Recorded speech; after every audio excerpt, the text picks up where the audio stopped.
এখন বাইডেন একসঙ্গে কাজ করার কথা বলে, ঋষি সুনাক সেই বার্তা দিয়েছে। তারপরে ফ্রান্সের প্রেসিডেন্ট তিনিও বার্তা দিয়েছিলেন একসঙ্গে কাজ করার।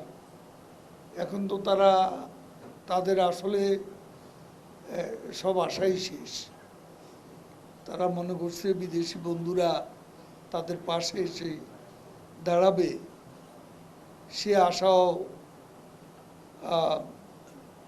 একেবারেই শেষ হয়ে গেছে। এখন আর আটলান্টিকের ওপার থেকেও কিছু আসে না, কোনো ভালো বার্তা তারা পাচ্ছে না, এবং এদিকেও কোনো বার্তা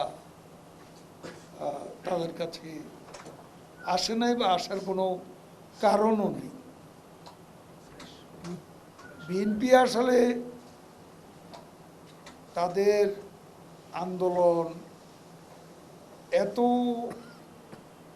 ব্যর্থতার মধ্যে নিপতিত হবে এটা তারা ভাবতে পারেনি।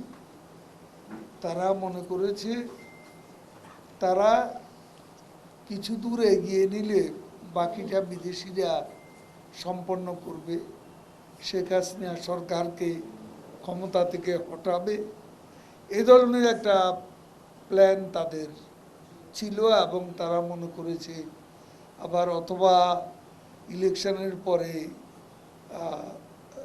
ভিসা নীতি প্রয়োগ করবে অথবা নিষেধাজ্ঞা আসবে। এসব কিছুই সব আশাই শূন্য হয়ে গেছে, সব আশাই মরীচিকা হয়ে গেছে বিএনপি। কাজে তারা এখন যখন যা খুশি তাই বলছে, বলতে হয় সেজন্য বলছে। এখন কর্মীদেরকে চাঙ্গা রাখতে হবে, সেজন্য কিছু বলতে হবে, কিন্তু তাদের বলার তো কিছু নেই। আন্দোলনে তাদের কোমর ভেঙে গেছে, আন্দোলন গড়বার শক্তি তাদের নেই। যে আন্দোলনে জনগণের সম্পৃক্ততা নেই সেটা কোনোদিনও সফল হতে পারে না। তাদের এই আন্দোলন নেতাকর্মীদের আন্দোলন ছিল, এখানে জনগণের সম্পৃক্ততা ছিল না। যদি থাকতো তাহলে তারা আরো অনেক দূর এগিয়ে যেতে পারত।